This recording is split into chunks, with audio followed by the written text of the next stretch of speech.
If you're a fan of bold and expressive art, come check out my Patreon. For just $1, you'll get exclusive access to artwork that I don't share anywhere else. Click the link in the video description to dive into my daring creations and unique artistic style. The controversial practice of masked ICE agents conducting arrest raids continues, despite mounting criticism.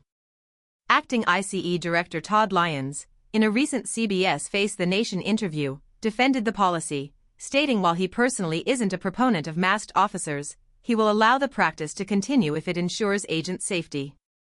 This comes amidst a backdrop of increased deportations under the Trump administration, leading to a surge in ICE activity across the nation. Lyons cited concerns about doxing and an alleged 830% increase in assaults on ICE officers as justification, referencing data showing a rise from 79 reported assaults in the first half of 2024 to 10 in the same period of 2025.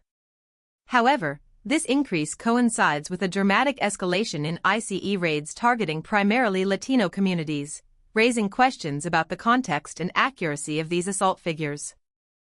Numerous videos circulating on social media depict masked ICE agents detaining individuals without immediate self-identification, refusing to answer questions, and transporting detainees in unmarked vehicles.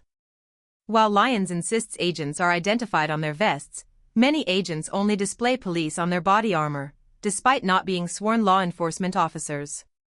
The interview marked the first major network sit-down at ICE headquarters, a significant development in the ongoing controversy. The lack of clear identification fuels concerns about accountability and transparency, with critics highlighting the potential for abuse and the creation of a climate of fear. This is particularly relevant given several reported cases of individuals impersonating ICE officers to commit crimes, including kidnapping, rape, and attempted rape.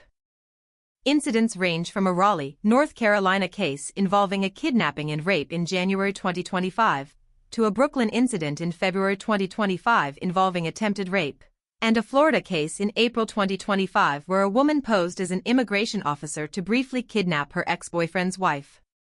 These cases highlight the potential for exploitation inherent in the masked agent policy.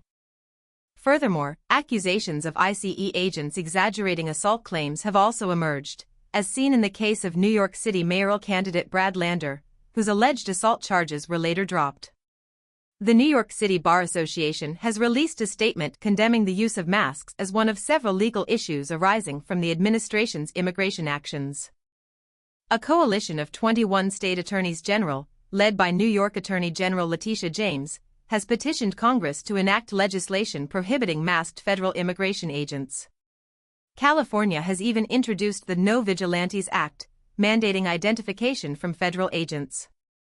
Los Angeles Mayor Karen Bass, in a separate interview, criticized the practice, drawing a parallel to the LAPD, which operates without masked officers. The ongoing debate centers around balancing agent safety with public accountability and the need to maintain a transparent and trustworthy law enforcement system. The use of masks by ICE agents remains a significant and highly contentious issue, raising serious questions about due process, public safety, and the overall administration of justice. The stark contrast between the increased ICE activity and the alleged rise in assaults on officers raises concerns about the potential for misrepresentation and the need for independent verification of the claimed figures.